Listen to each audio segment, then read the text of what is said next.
Hey there guys, DMO73 here, bringing you the deck profile for the red, white, green, Glorious, Faria, aggro deck mid-range that Sam played this past week. It uses a lot of inheritance with a splash of red to kind of help with the reach and put in the aggression, but it's very, very fun. I definitely recommend you check it out. It's a good place to start with Faria for sure. So obviously Glorious is our ruler side, has a judgment cost of 1 white, 1 green, 1 colorless. It energizes for green or white, and then once per turn, during your turn, you can discard a card with inheritance to draw a card. So that ability to kind of hand cycle and get the cards that you need out of the graveyard, or out of the deck, is pretty important, especially when you're like, well, I don't really need this inheritance right now, so I'm going to ship it and get it away. So then it flips over into Faria, the ruler of divine beasts. Hard to read with the art, that's so crazy. So she is a human / sacred divine beast is her card type. She's a 10/10. When she enters play, you get to ramp a stone, which is nice. The first inheritance ability you play of every turn would be free. You still have to discard the card though. And then she has a God Art, Pricia Spirit Wind, 0-drop. She gets Barrier until the end of the turn. So that ability to just one turn just protect herself is very, very good. I really like that a lot. So that is for the ruler. Going into the stone base, we run 4 of Pricia's Memoria. It's pretty obvious. It's green-white, and you can tap it to pump up Glorious, which is also really nice if you have open stones at the end of your opponent's turn. So that is that Shock Rock. We play 4 of Blasting Waves to help us hit the red. And then to kind of round it out, we play 2 of the Awakened Magic Stone, the Earth Shock Rock, the red-white. Yes, we will have to pay 300 life when it comes in if we want it to be recovered, but the nice thing is because we have a white ruler, if we Judgment, it'll get untapped and provides us white and red, which is really, really good for this deck.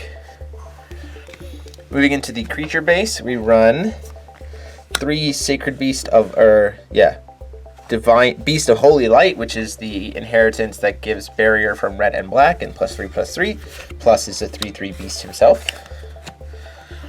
And we have the Sacred Beast of Wind, which is the inheritance that gives +3/+3 in flying, which is phenomenal when you have Divine Beast of Attoractia on the board. And it is also a beast, that's important to note. 3 times Flame Sprite for some early game damage and to ping things and get them out of the way. 4 of Lancelot, as just, again, creature aggression that your opponent has to kind of answer outside of your Divine Beasts.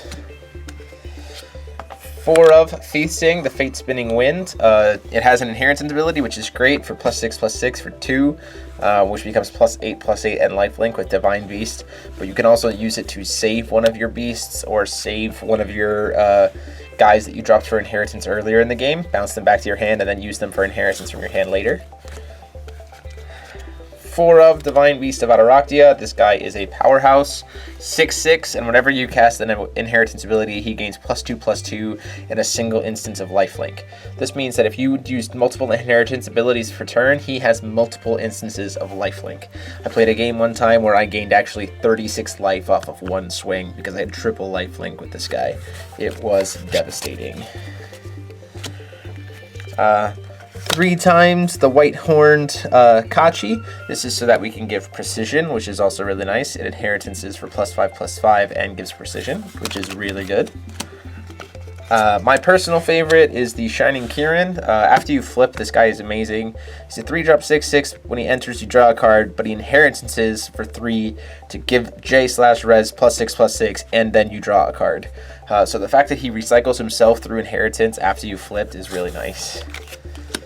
And then 1 of Sacred Komainu, however you pronounce it. If he's on the field and you do Judgment, you bring him back to his hand, which is nice. And then the first when you pay 5 to inheritance for a grand, usually you want to drop this guy immediately for Faria's free inheritance to just give her a grand of attack. And then punch through. Moving into the spells, we run 1 of Rapid Growth just to help get in some extra damage, but it's not super important. 2 of Pricia's Call to Action. We use this to make your little dudes be able to swing in faster, and you can make it for free if you have the will to be able to play it on like a Divine Beast of Attoractia after its inheritance. That's really nice because then you get some lifelink instantly, plus it recycles. 1 of Secluded Refuge to protect Faria, and then 3 of Heat Ray for some more burn to kind of finish the reach off, as well as some additional life gain. Moving into the Regalia, we run 2 Apollo to give flying, as well as bouncing those inheritance cards back to your hand to use again later. And then 3 of Laevateinn to be able to give Glorious swiftness, so that she can just flip and kill you when it's time, when the time is right. So that is it for the list. Huge thanks to Sam for shipping me the list and letting me share it with you guys. Let me know what you guys think in the comment sections down below. Go ahead and like, subscribe, and share out this video to all your glorious loving friends. And until next time, this is DMO73 signing off.